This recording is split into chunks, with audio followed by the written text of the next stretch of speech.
Hello again, guys. So this is my my video from Coyhaique to Chile Chico, and I know I've pronounced it completely wrong. And this video basically encapsulates everything that's great about doing a trip like this. So my plan was to go to a port called at the Puerto Guadal and catch a ferry across that gets me close to Chile Chico. But I arrived there I was told the ferry on the website had the ferry left at 11 p.m. and there was 2 ferries every day across. It wasn't a huge trip, it was about a 2-hour trip across. And as you can see, this is us driving in, and this is this big massive loop road. And this was good fun, of course. And it looped all the way down the mountain. And it was pretty cool from looking at it up top. But this video encapsulates a trip where you just don't plan things. And the reason for that is I eventually got to the port and it was just deserted. There was just nobody there, and I thought, this is weird. And then I asked, and then they said no, the ferry was cancelled for that day trip, and there was a ferry that night. And that's what I understood that she was saying. But the ferry that night was completely booked out. Now my other option was to ride all the way around the lake, about a 10-hour, this is a turn off to get to the ferry, about a 10-hour extra trip. Which, you know, which was not what I planned to do, and apparently was a fairly tough ride across there. I was wanting to get to all the glaciers and stuff like that. So I just basically sat there for a while, and I asked the lady, is there any chance that a little motorbike like mine could get on the ferry? And it wasn't leaving till that evening, so basically I would have to wait around. By the time I get there, it was like 8 o'clock, 9 o'clock in the morning. I'd have to wait around all day to possibly get on the ferry. There's the lake that takes you across. So I had to make a decision. Take the dirt road all the way around the lake, about 400 kilometres, 260 miles or whatever, or wait around and hope to get on the ferry. And it was such a beautiful day, I thought, what can possibly go wrong? Let's go for it. And so I looked at this. Look at this paved road. I mean, seriously, what was the necessity that they needed? They just had extra pavers they had to get rid of. Just came out of nowhere. There's this big, long paved road, maybe a kilometre or 2 of it. So yeah, so my decision was to take the dirt road and just arrive late at night and see how we go. I left at 6 in the morning, so the plan was to arrive before 7 p.m. that night, which meant I would have had to do some serious riding. But you just do what you've got to do, and it turned into the most spectacular ride of my trip, and everything I'd dreamed of, and all the videos I watched of other riders doing the trip. This is me trying to get the ferry. It was just pretty much abandoned. Yeah, so it was probably one of the best days riding of my trip. It was definitely the best days riding up until now. of my trip. The most spectacular. Big mountains. Yeah, these are the little towns. There's probably about 5 or 6 on the whole trip, that's all. And they were filled with people trying to get a ride. But it was a beautiful day. Spectacular views just everywhere. I just couldn't, I had to get there that night, but I couldn't, it was a 10-hour road trip on the road, because it was pretty much all off-road, and I just wanted to stop so I had about 10 to 15 miles of tarmac before I hit the dirt from that turn-off, and it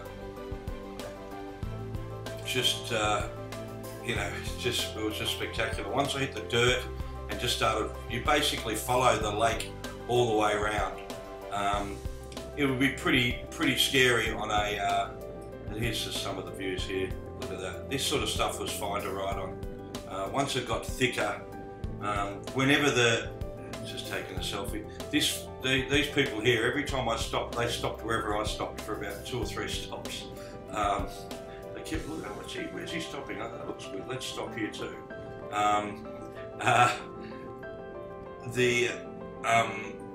Whenever the government throws down a whole heap of clay, a whole heap of rock, and what they usually do is when it rains, it gets boggy around the corners, so they just throw a whole heap of rock on top of it, and then it becomes, you're riding along on the hard stuff, and then you get close to a corner and all of a sudden your bike just starts going down in the dirt, in the rock as it pushes down the clay.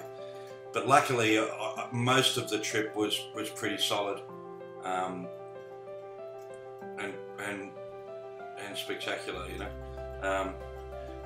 so yeah, basically followed this road. It basically just hugs the lake all the way around, climbs up the mountains, but just hugging the lake most of the way. A couple of cut-throughs, but most of the time it was just hugging the lake, and it was pretty spectacular. Not a lot of traffic, maybe a car here and there, but because most people do get the ferry across, especially if you're a local, because it's very cheap and it cuts out 8 hours off your trip. So anyone who's transporting goods would take the ferry. But yeah, you really basically with any of the ferries, you really can't rely on the stuff that's on the website. They don't update it. You have to look around to make sure, just so you're comfortable, And with a lot of the ferries, you can book them in towns beforehand. I should have done that, but I just decided, well, if I don't get the ferry, I'll just ride. But once I got closer to the ferry, I was keen to get the ferry. But then it turned out to be the best day's riding of the trip so far, and quite spectacular. So I didn't see too many other adventure riders. I saw a whole group on the road, and then I saw a couple of groups in some of the towns. But most of it was just local traffic. Most of the traffic, I saw a couple of buses, little minivans and stuff like that. But just everywhere you looked, every 10 miles or something, just amazing to look at again, and then you just want to stop.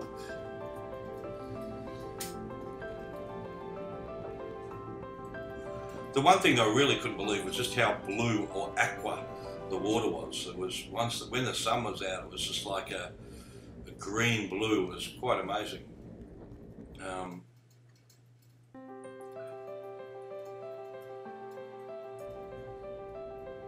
It was just absolutely beautiful.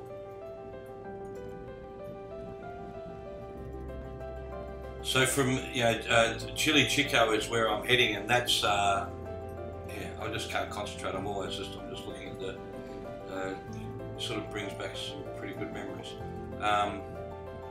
Look at that. But Chile Chico is basically the border town between Chile and Argentina. And then you're basically going inland from there until you get to Calafate, I think it's called. which is basically the gateway to the Gregorius, the snow-capped mountains, the glaciers and things like that, which are pretty spectacular. Yeah, the only issue is with riding off-road, you don't really like to have a lot of traffic. Spectacular spot there.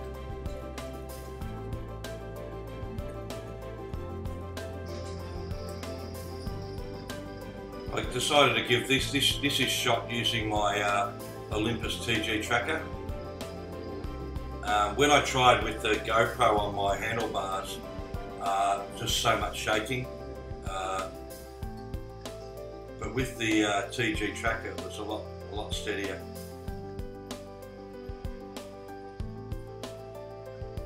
As you can see, just following cliff faces.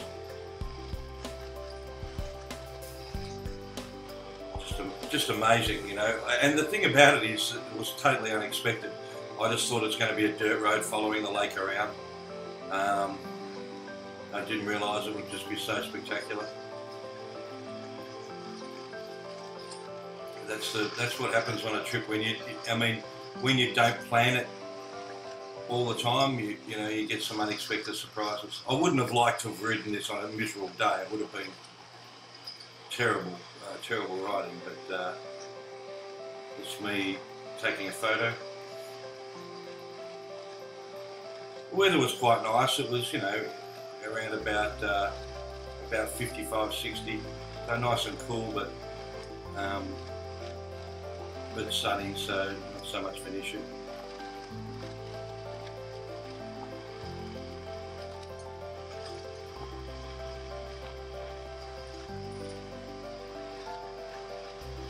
It's absolutely gorgeous. And that's a problem with the riding when you've got a 10-hour ride day, or 12 hours all up it was. You've got to also be a little bit careful with your time, because you want to keep stopping all the time because there's so many great opportunities. I just wish I have my air dog drone, but the air dog was just so temperamental. Whenever I wanted to pull it out and go, it would just, some days it would go, some days it wouldn't, you know. So you'd have a situation where you think this is going to be great, and you spend like 20-30 minutes trying to get it to run, and unless it goes through all the checks and then also gets the GPS, the satellite lock, it just won't fly, and it's just so frustrating, you know. It flew a few times, and then other times it just wouldn't go, and I was just like, in the end, I just basically didn't end up bothering with it, because even if it flew, it was still 15 to 20 minutes, 30 minutes to set it up. And like, if you look at the new ones like the DJI Mavic Pro, it's basically take it out your bag, maybe do the compass, and then just fly, you know.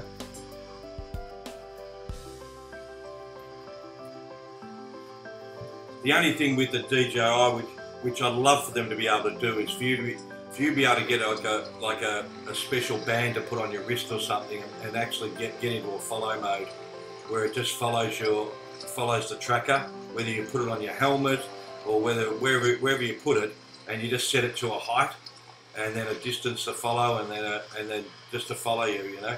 That would just make it the most amazing tool. Look at those, look at the views behind me there.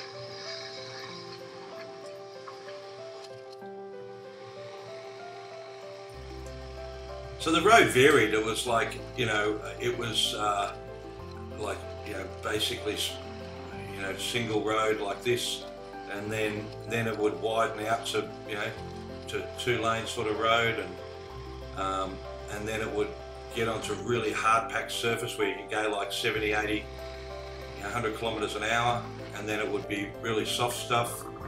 The problem was all the corners. The corners were always pretty soft, even though it was nice, and it was a nice day. It had rained there the previous day, 2 days earlier. Sorry, rained a fair bit, so there was a little bit of water in certain corners, but also where where they just throw the rock around the corners, the really tight corners. They just threw rock around and just basically made it that your bike just sunk basically into the crushed rock and the soft clay beneath it, which made it a little bit painful. But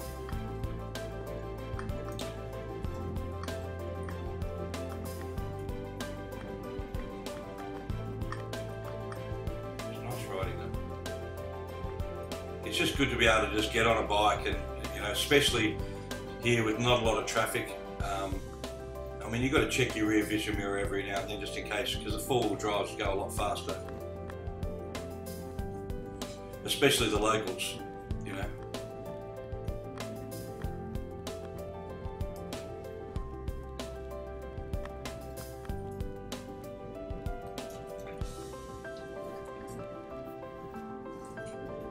And there, as I said before, there's probably only, I'm trying to get my camera set up here.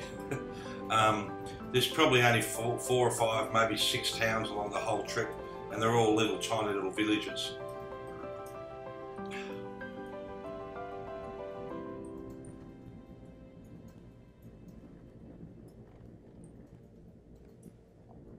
It's a little river I stopped off at for some lunch.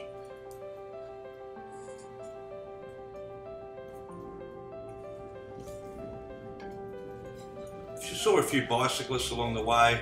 I chatted to a couple that were riding from Belgium. They'd come from Belgium and they started in Santiago, and we just spoke about how their first few days are pretty painful.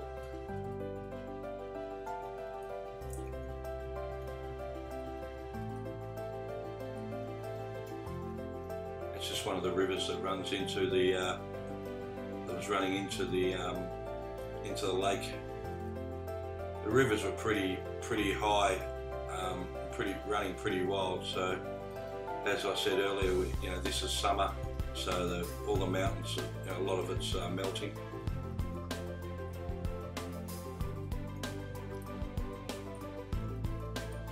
This is some of the more wider roads. You got to pick a line though. You get all that soft stuff to the side.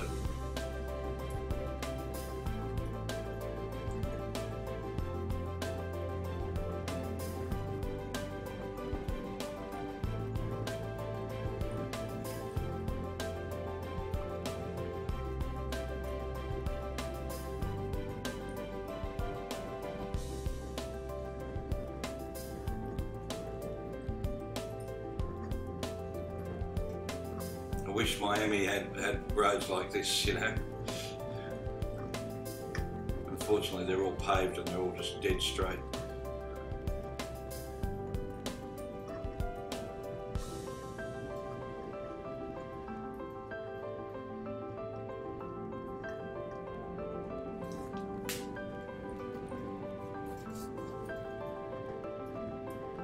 That's from earlier on the trip. This is really near the start of the off-roading, this area here. Pretty amazing views to get started. I basically budgeted for about 1.5 to 2 hours of lay time, and so the plan was to get there about 7 p.m. I hadn't booked anything that night because I thought, well, if I don't get to that town, I might just camp beforehand, because I didn't really want to be arriving in the dark. So on my backpack there, I have it's called a Clean Crew pack. It's a I've got a water pack in there. It holds up to 3 litres. It's 3 litres becomes too heavy though, and I've spoken about it in previous videos. Right behind you, put a bag right behind you so you can rest your backpack on the bag. So if you've got a bit of weight in your backpack, most people in their backpack will carry their wet weather gear. My climb was fine for wet weather, I didn't really have to bother. I basically carried some wet weather boots just in case I got into the mud. My boots were fine, but and waterproof, but just for a bit of added, you know, if it was really getting pretty thick, I'd put those on. It only happened once or twice the whole trip I needed to. So probably not necessary. And I also had a raincoat that were like a wind what do you call it, wind cheater, that I put over the top sometimes, or even underneath my climb gear. But I used to sweat a lot in that, so.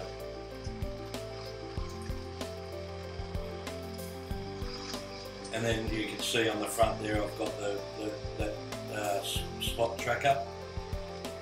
It was good to begin with, but and it's good to have, just so that at the end of each day, that orange thing, what you can do is basically just press a button at the end of each day and just let any of your loved ones know that you're fine, and it gives them your location.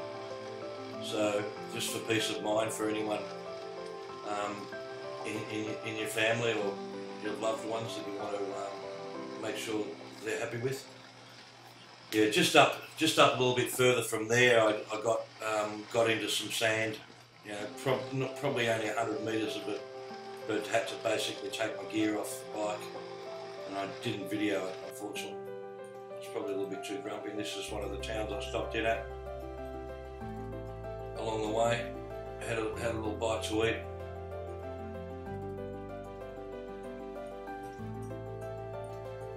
So in and out of towns, you'll get a little bit of bitumen, a bit of road, and then it will go. Then it basically goes to the dirt again.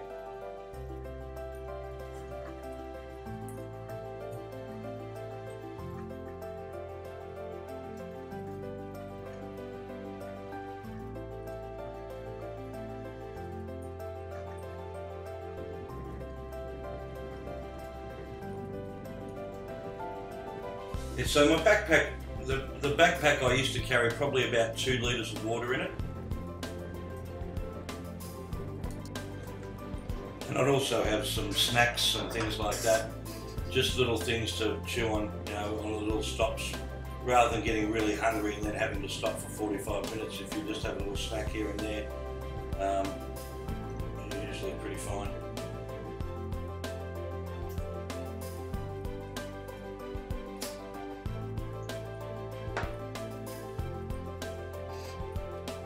All the bridges look the same. They must all be pre-made or something, but they all look pretty much the same. There was a few of them though. There was probably about 10 to 12 bridges all up.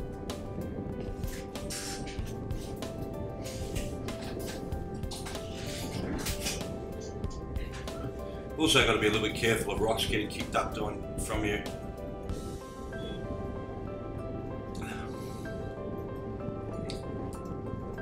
At any time, especially with cars going past.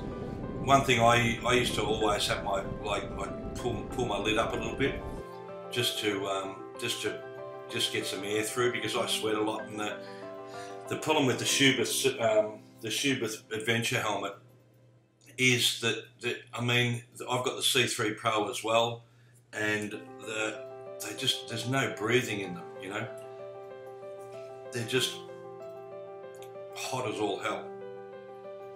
The C3 Pro is even worse, but it is a solid helmet there, and once you've got the lid closed, there's hardly any noise, you know, which is quite amazing. When you have another helmet, like a cheaper helmet, and then you go to a C3 Pro, you notice a difference immediately. The only problem is that for a person who's a heavy sweater, you know, like me, you basically, doesn't matter what conditions, if you know, when you've got the wind blowing through you, it's fine, but as soon as your kids will stop in any city, you know, you just can't wear it. It's just way too hot.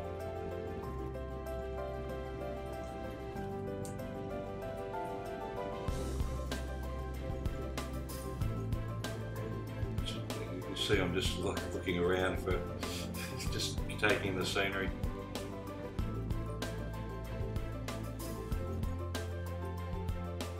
So I'm going to just talk a little bit about my process with videos.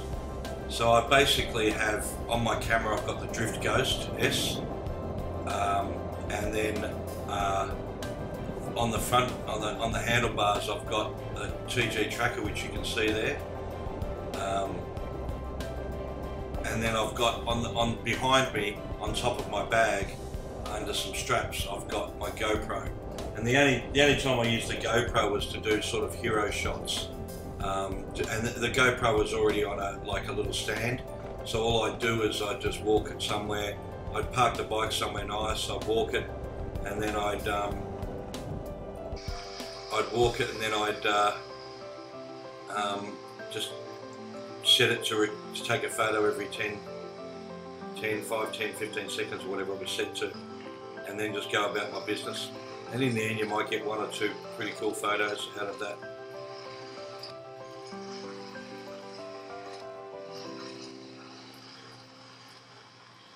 The other problem with the Schubert is the teeth get worn very easily, so my lid's up right now, but if I go over like 70 kilometers an hour, the lid would just come down, and that was really super annoying, especially when it was really hot in Central and Mexico and Central America. When they're new, they stay up to probably about 90 kilometers an hour, then they'll just flip down. But after a couple of months of wearing them and lifting it up and down, you know, it gets less and less all the time, which is a little bit annoying. The reason for the drift ghost is I just feel that when people, if you want to film people or take photos of people, it's not so obvious. Like a GoPro is really, really obvious. I've got trouble getting that cool. The GoPro is really obvious, while the drift sort of like, it's got a nice profile against the helmet. I wish it was a little bit smaller actually. But yeah. So this is just a GoPro setup, and you can see me standing on the guardrails there. This is just after one of the bridges, standing on the fence. The fence was locked because otherwise I would have ridden down there. It looked pretty spectacular down the bottom.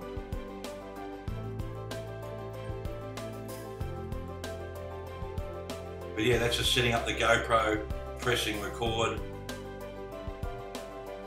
and you can press to do the video, and it will also do a video and also take a photo every 10 whatever seconds you set it to. So you can get some really good shots from that. Drone would be better, just to set a drone up high in the air. So this is now with the Olympus TG Tracker, which is a fantastic camera. I really love it. Obviously it's pointing into the light now, so it's got me a little bit dark. But any of those don't really work well in low light.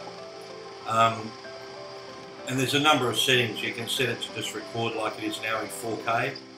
You can also set it to take interval photos, and then you can set it to do a time-lapse photo, time-lapse video, and also just take photos. You can also control it on your phone.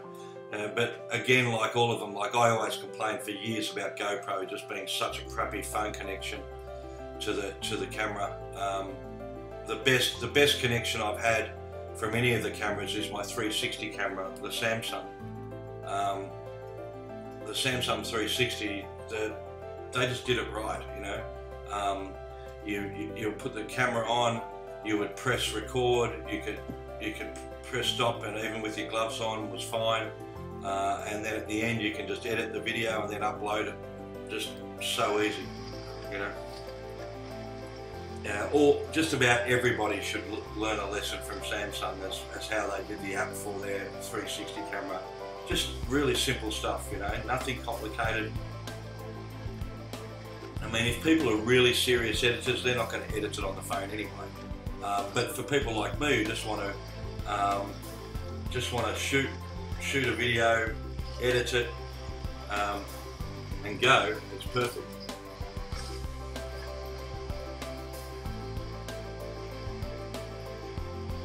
It's a good view. I mean, I didn't really get it out very often from the whole trip, but I started using it a lot more, the TG Tracker. I had 2 of them. So I usually take, when I go riding with my mates, I'll have one on the front, and I can, you know, I use the RAM mounts to mount them.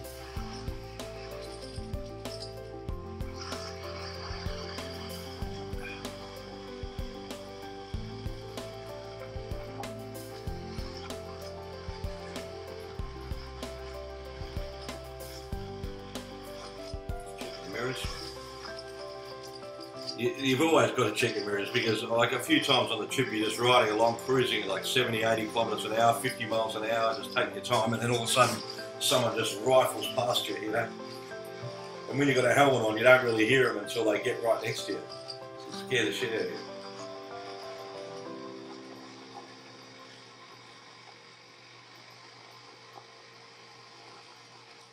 As far as the Google Maps go, if Google Maps says it's going to be 10 hours, at my riding ability, this is going through sand again.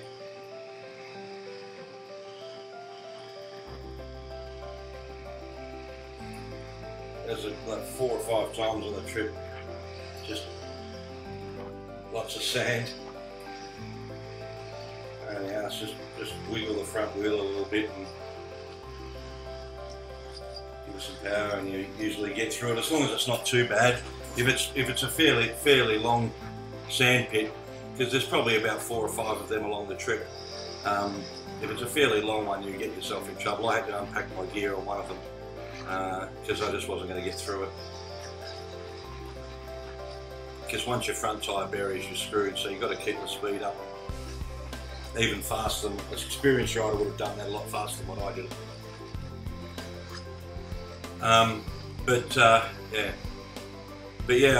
So I had the 2 TG, the Olympus, 2 Olympus trackers. I had a few GoPros. I had the helmet cam, and I also had the Samsung Gear 360.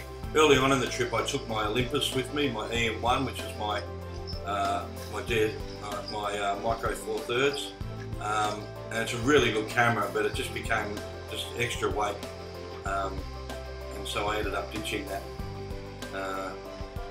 Didn't really miss it, but you know, if you're going to do, you know, if I'm going to do a trip again, I'm going to definitely take that and do my vlogging, you know, from that.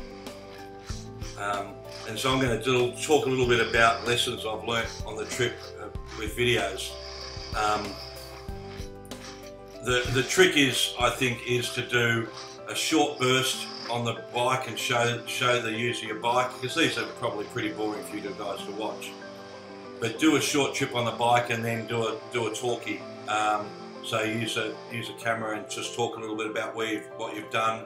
So basically, my next trip, you know, I'll be telling a story rather than doing what I'm doing now, which is basically a poor man's Morgan Freeman narrating the day. Yeah, so that's what I do, and the thing is, you just got to, you know, the next trip that I do, I'll start weeks beforehand and just start doing little hour day rides, and then just doing fake stuff and just talking and going through stuff. But you'll see a little bit more of that. You know, once I've finished all these videos, I've got about another 20 to do. Once I've finished all these, I'm going to do reviews on everything and then talk about my bike, and I'll do that in a vlogging sense, which will be a little bit more entertaining. Yeah. There's one thing though you get a lot more comfortable on as you go, is all this loose stuff. So you've got a hard surface, then you just got like rock thrown out on the top of it. It becomes, when you first start on it, you're sitting down on your ass and you're feeling every sort of movement of the bike, and it makes you a little bit twitchy. But then after a while, you just sort of get up. You're not even really standing. You're up about a quarter to half up, and then you're basically just on the balls of your feet, and just get your arms up. And you know, I've got this video sped up 1.5 times, but you get on the balls of your feet and just let the bike go. And you know, with these modern bikes, spectacular views. With these modern bikes, they basically slip and grip, you know. That's pretty much all they do. The only thing I will change on the next trip, I just won't use these tyres. I'll use a little bit more solid off-road tyres. Not so much for this stuff. These tyres are fine for this. These Heidenau K60 Scouts, these are fine for this. But whenever it got slippery, like you had the hard surface, and then like this type of surface with not a lot of rock on it, but slippery like this, it was, when it was wet, it just became really unsettling. The bike would just wanted to slide everywhere, and it's not much fun, you know.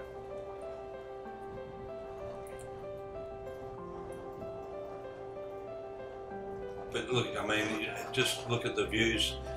I would probably, if I had my time again, I'd do this trip over 2 days and just take a lot more videos. The next trip I have, I'll take the drone with me, the Mavic Pro.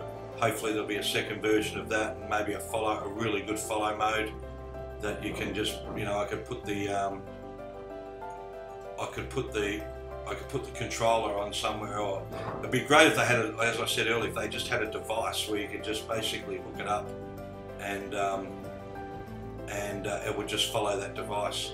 That would be the gold standard. Even if I wouldn't care if it costs $300 friggin' for it, as long as you could, as long as it would, when you put it in tracking mode, it just followed that. It would be just spectacular.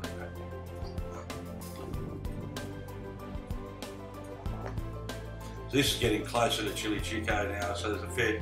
I go inland now a little bit. I think I go inland now. I think I have a little bit more on the coast, and then I'm pretty much inland till we get to Chile Chico. It's still spectacular mountains everywhere, and just so much fun.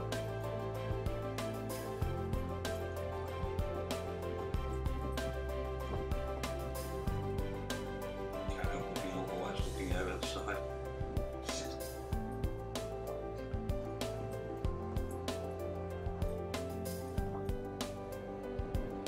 Yeah, so like, it's amazing, like you do a trip like this, and then you're doing like a 12-hour ride day and you're not sore. Early on in the trip you're sore after a 4 or 5 hour ride day. Yeah, so this is the last part of the trip, heading inland.